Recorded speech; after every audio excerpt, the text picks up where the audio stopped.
Бүгін міне Нұртас жетті 10 жасқа, асыр салып ойнап күлді осы шақта.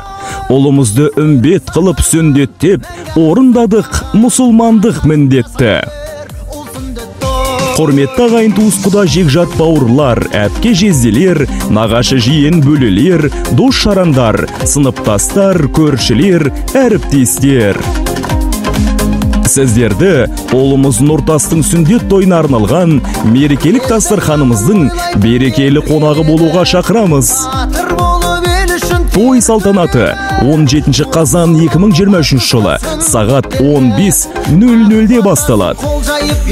Мекен жайымыз Чершик қаласы, Кемегар тойханасы.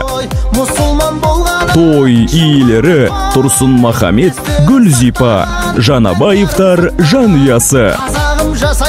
Келіңіздер, қуанышымызға ортақ болыңыздар.